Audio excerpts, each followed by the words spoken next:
Il y a un an, j'ai investi 25 000 euros en bourse et je n'ai pas placé un seul centime sur des ETF. S&P 500, Nasdaq, MSCI World, etc., etc. Je vais te montrer ma stratégie que tu pourras recopier et la performance qu'elle m'a permis de générer. Alors, je ne vais pas passer par quatre chemins. Sur Internet, on te dit que la gestion passive, la gestion indicielle, donc faire du DCA sur ETF, c'est le nouvel Eldorado. Je vais être honnête, c'est de la merde. Ça peut être judicieux, attention, je dis pas que c'est pas bien. Ça peut être judicieux pour les personnes qui ont déjà un gros capital. Si aujourd'hui tu as 10-15 millions de patrimoine et que tu souhaites te diversifier en bourse, ça peut être judicieux de dédier une partie de ton portefeuille à de la gestion passive très long terme. Mais si aujourd'hui tu as un petit capital, donc inférieur à 20 000 euros, c'est totalement contre-productif et tu n'as aucun intérêt à faire de la gestion passive. Et pour te l'illustrer, on va passer sur mon écran où je vais pouvoir te le prouver avec des chiffres concrets. Donc, on se retrouve sur mon écran, on est sur le site Portfolio Visualizer qui est un site que j'adore. C'est un site qui te permet de backtester des allocations de portefeuille dans le passé.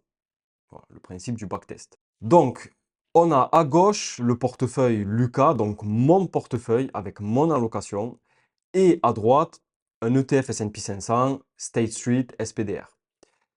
Ce que j'ai fait, c'est que j'ai comparé les deux portefeuilles sur une période de 10 ans, donc de 2016 à 2026. Pourquoi 10 ans? Parce que là, on parle d'investissement, ok? Ça n'a aucun sens de comparer des portefeuilles sur 1, 2 ou 3 ans. On est sur des portefeuilles de 10 000 dollars au départ, ajustés annuellement et sans rebalancing. Ok? Je le précise, faire du rebalancing lorsque tu as un petit capital, ça aussi c'est à bannir. Ça sert à rien, littéralement. Donc, je t'ai surligné les métriques les plus importantes. Le capital final au bout des 10 ans, sur mon portefeuille, on est à plus de 200 000 dollars contre 37 000 pour le S&P 500. Ensuite, juste en dessous, on a le CAGR, donc la performance annualisée. On est à quasiment 40% pour mon portefeuille. C'est énorme. Ok, c'est énorme. Pour le S&P 500, on est à 15%. Donc, on a une performance annualisée qui est plus de 2 fois supérieure à celle de l'indice. Ok? Donc, le fameux mythe du oui, on ne peut pas battre le marché, il ne faut pas faire du stock picking, même les professionnels, ils n'y arrivent pas, etc. Ce mythe-là, je veux plus jamais l'entendre. Ok, c'est une connerie. Tu en as la preuve maintenant en image sous tes yeux. Mon portefeuille d'actions explose littéralement le S&P 500 ou n'importe quel autre indice qui existe. Tu peux me parler du Nasdaq, du MSCI, peu importe, c'est pareil. Et ensuite, autre métrique importante, c'est le maximum drawdown. Alors évidemment, tu te doutes bien, avec un portefeuille d'actions concentré, où on aura beaucoup moins de lignes, le drawdown sera plus important. Ici, on est presque 2 fois supérieur. Mais on s'en fiche, ok, d'avoir un drawdown supérieur, du moment que le risque est maîtrisé. Ici, on parle de long terme, à horizon 10, 20, 30, 50 ans, 100 ans. Le drawdown, c'est une perte latente. Bien évidemment que ça va fluctuer. Si tu veux avoir une grosse volatilité à la hausse, attends-toi à avoir une grosse volatilité à la baisse. C'est normal. Ça m'énerve quand j'entends des gens te parler de la volatilité comme si c'était du risque. Je vais descendre et on a ici, on a littéralement le graphique. Ok, donc mon portefeuille en bleu contre celui du S&P 500 en vert. Comme tu peux voir, voilà, c'est exactement les métriques qu'on vient de voir, hein. Littéralement, on explose le S&P 500. Et ça, c'est juste sur une période de 10 ans. Plus tu vas dézoomer, plus l'écart de performance va être important.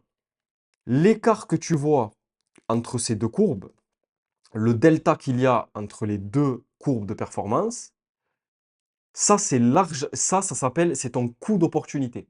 C'est l'argent que tu perds chaque année en choisissant d'investir sur l'option A, qui est un ETF S&P 500, plutôt que sur l'option B, qui est un portefeuille d'actions concentré. Et évidemment, quand je te dis un portefeuille d'actions, évidemment, tu peux être diversifié sur des actions, sans acheter 300 000 actions ou je ne sais pas combien d'actions. Quand je vois des gens qui ont des portefeuilles d'actions de 50, 100 lignes, putain, les gars, vraiment, c'est du n'importe quoi. Ok, autant acheter un ETF en fait. Tu l'auras compris, ma stratégie à moi, c'est de faire du stock picking. Mais pas n'importe comment. On va pas acheter n'importe quelle action. On va pas les acheter à n'importe quel moment. Moi, ma philosophie, elle est simple.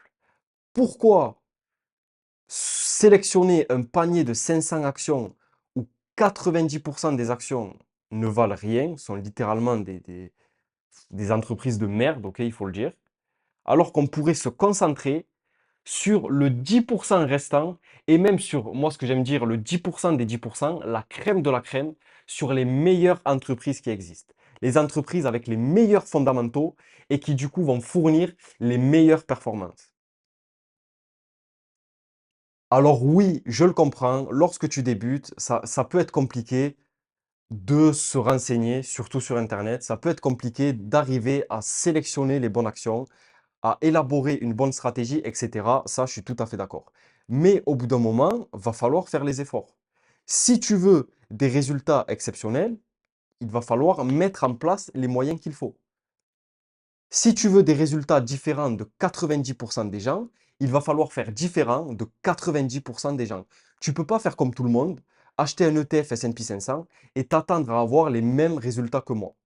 Ok, c'est pas possible, ça marche pas comme ça. Si c'était aussi facile, tout le monde serait milliardaire. Personnellement, j'ai jamais vu quelqu'un qui a réellement changé sa vie et qui s'est vraiment enrichi avec un ETF S&P 500. Ok, peut-être c'est ton cas. Si c'est ton cas, dis-moi-le en commentaire. Mais moi, perso, j'en connais pas.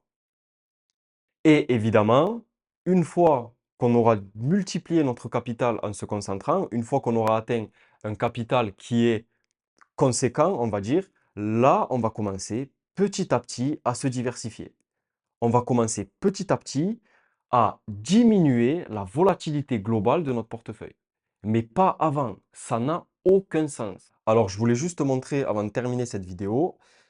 Ici, ce que tu vois à l'écran, c'est un indice synthétique que j'ai moi-même créé sur TradingView et qui me permet de suivre la performance de mon portefeuille en temps réel. Ok, littéralement, ce que tu vois ici, c'est mon portefeuille d'actions. La petite barre verte que tu vois ici, c'est mon point d'entrée. Alors, comme tu peux voir, je suis entré en mars-avril 2025 pendant la crise, la mini-crise des tarifs de Donald Trump. J'avais à ce moment-là du cash de côté, ok, j'avais pris quelques profits sur les cryptos, j'avais du cash en réserve et j'en ai profité. J'ai profité de cette chute de marché pour me positionner sur le marché action. Il y avait quelques petites opportunités. On est à l'heure actuelle à 80% de performance.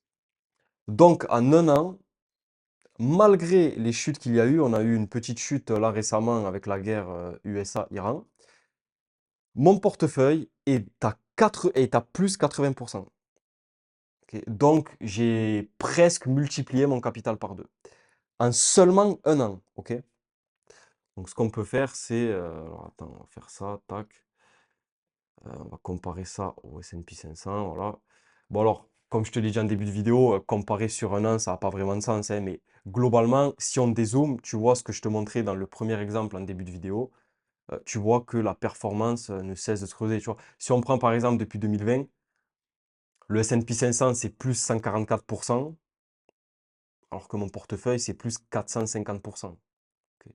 Je rappelle, 400%, c'est un capital qui est multiplié par 5. Ici, ok, en à peine 6 ans. C'est énorme. Ok, les gars, c'est comme ça qu'on construit un capital.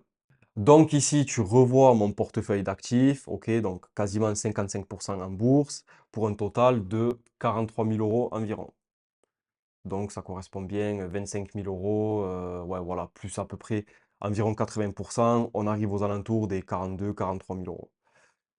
Donc voilà, si actuellement tu as un capital inférieur à 20 000 euros et que tu aimerais le faire fructifier de manière optimale, tu peux réserver un appel gratuit avec moi. Je te mets le lien en description. Je vais personnellement t'aider, t'accompagner à structurer ton patrimoine et à mettre en place les bonnes méthodes pour que tu puisses dépasser le plus rapidement possible le cap des 100 000 euros de patrimoine. Pour le reste, je te dis à la prochaine vidéo.